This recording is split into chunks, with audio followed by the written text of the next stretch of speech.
My mom believed she could erase my father from my life and replace him with her new boyfriend, Brandon, forcing me to call him Dad. What she didn't know was that I never stopped believing my real father was innocent. I was 13 when everything fell apart. 5 months earlier, my dad had been convicted of manslaughter after a man was found dead in a bar bathroom. I was there that night. Dad wasn't drinking. He went into the bathroom, came out minutes later covered in blood, screaming for help. The police arrested him on the spot. None of it made sense.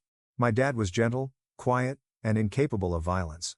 My mom changed overnight. She brought Brandon into our house almost immediately and told me my father was a monster.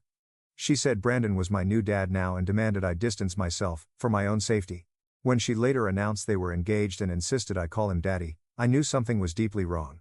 Brandon was wrong. He stared at me, made comments about my body, touched my thigh. When I told my mom he scared me, she said I was being dramatic.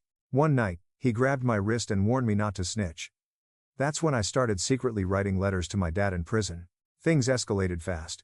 My mom changed my last name at school without telling me. Brandon became bolder. Then my mom found my letters and burned them. She removed my bedroom door so Brandon could keep an eye on me. I was trapped. Desperate. I emailed the district attorney. He replied with something strange, asking if I'd checked where my dad said. I realized I'd missed something in one of Dad's emails. He told me to look in the attic. Behind a radiator, I found a journal. It belonged to my dad and was dated before his arrest. Inside were entries describing my mom and Brandon sneaking around behind his back and Brandon lurking at the bar where Dad worked. That journal changed everything. With help from my dad's best friend, Uncle Henry, we gathered evidence. Bar staff confirmed Brandon had been there the night of the murder. Security footage showed Brandon entering the bathroom minutes before the victim and leaving just before my dad went in.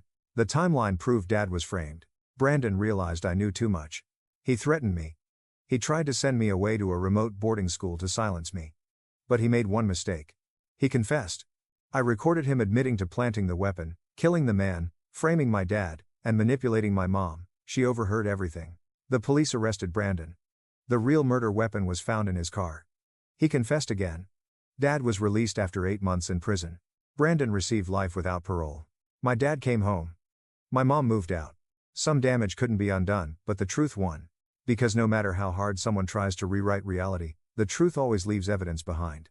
And I never stopped fighting for my real dad.